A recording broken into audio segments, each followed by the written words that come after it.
Selamat sejahtera anak-anak murid cikgu. Apa khabar hari ini?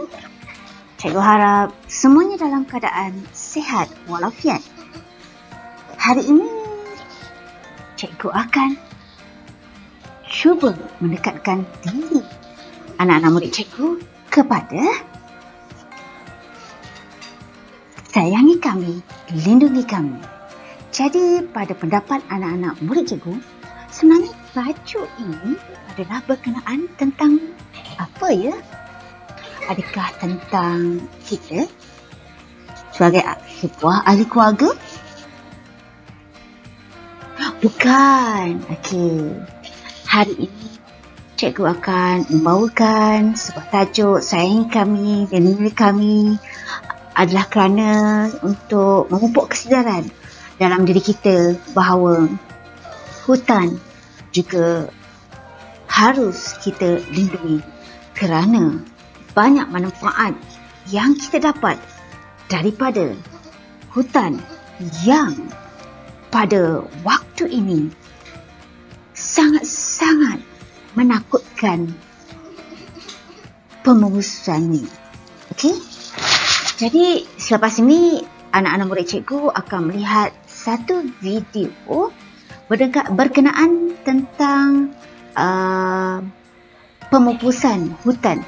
Okey, jadi cikgu harap anak-anak murid cikgu mesti tonton video tersebut sehingga tamat dan fahamilah ya. Jangan tengok sekejap berhenti. Jangan tengok daripada awal sehingga akhir.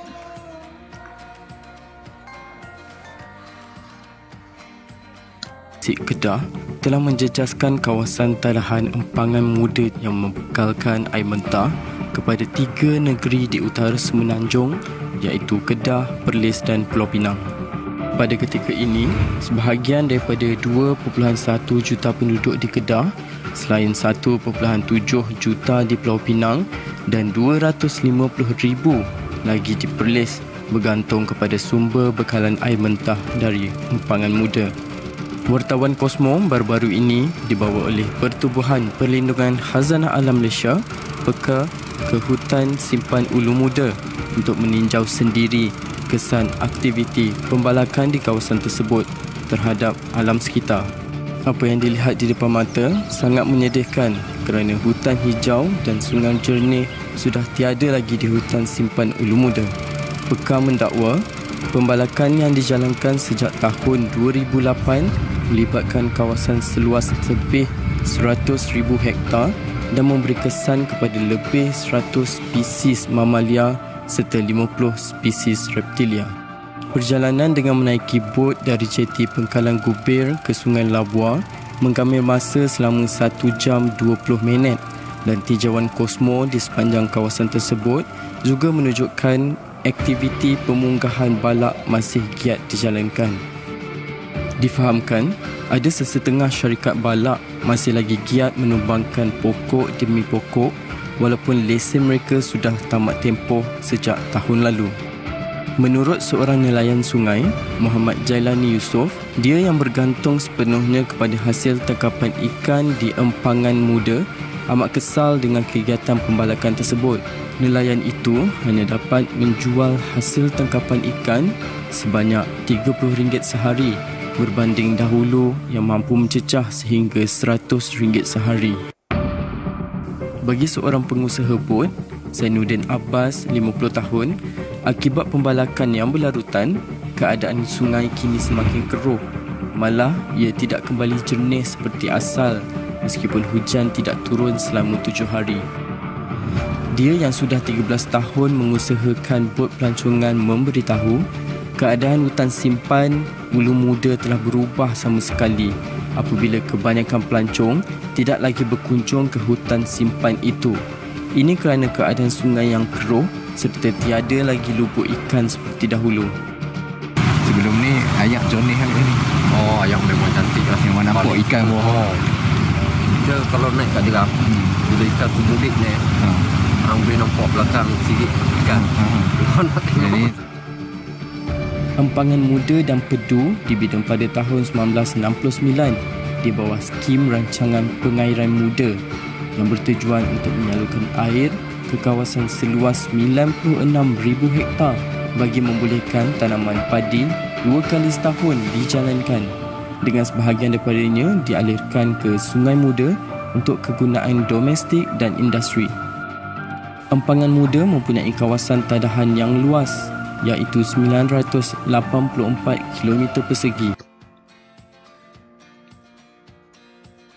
Wahai kawan-kawan, semalam sang jati dan sang meranti mati ditebang oleh manusia.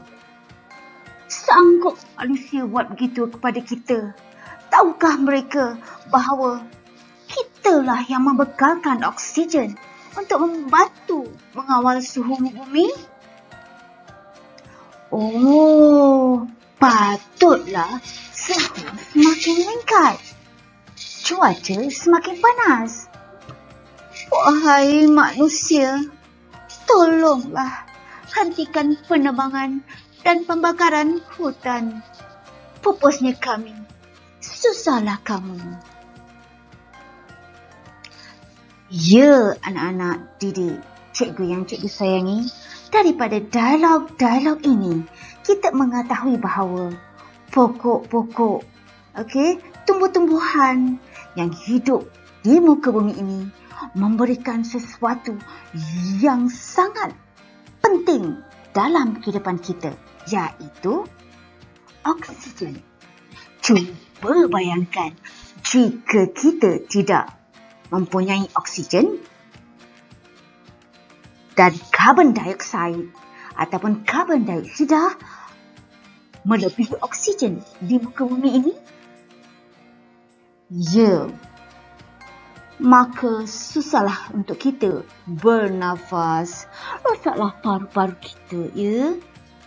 Okey, bukan sahaja oksigen, kena ingat ya tentang tanah runtuh, pun disebabkan oleh pokok-pokok ditebang oleh manusia yang rakus. Okeylah, anak-anak murid cikgu, kita teruskan pelajaran kita pada hari ini.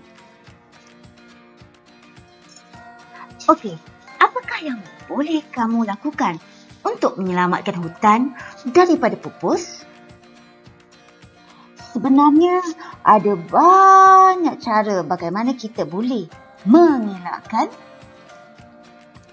menyelamatkan hutan daripada pupus.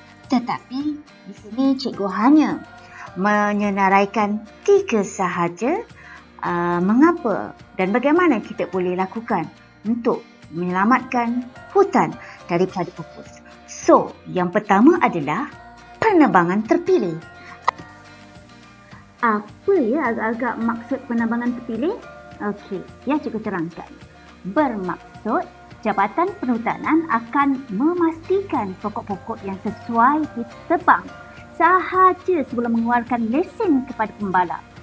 Hanya pokok-pokok yang matang dan mempunyai diameter melebihi 45 cm sahaja digunakan ditebang sebagai sumber balap. Kalau tidak dilihatkan, semua pembalap-pembalap itu akan menebang besar kecil pokok balak, dia tak kira, dia akan tebang ke semuanya. Okey, seterusnya, yang kedua, penghutanan semula. Maksud penghutanan semula adalah menanam semula pokok-pokok yang bermutu tinggi dan cepat matang seperti akasia, yumen dan batai di kawasan hutan yang telah ditebang. So, kalau dah tebang, tanamlah balik. Janganlah biarkan tanah itulah lapang. Jadi kita juga boleh mengamalkan sikap menanam pokok-pokok kita di rumah. Kerana penghutanan semula ini banyak dilaksanakan di negeri Kedah, Perlis, Selangor, Perak dan Sabah sebagai usaha memelihara kawasan hutan. Dan yang akhir sekali, kita boleh mengitas semula kertas yang kita gunakan. Cuba bayangkan setiap hari kita menggunakan kertas. Jika kertas ini kita kumpulkan agaknya penuh satu dunia ni. Jadi, kita janganlah bakar kertas-kertas tersebut. Sayang kan? Anda kena tahu bahawa kertas dibuat daripada buah pokok. Jadi, kita kena menggitar semula kertas yang telah digunakan. Jangan dibuang. Okey, kita boleh menghantar kertas-kertas, contohnya seperti testpad, buku-buku, surat khabar yang telah kita gunakan ke pusat pengitaran semula. Jadi, dengan cara ini, kita dapat menyelamatkan hutan daripada pupus.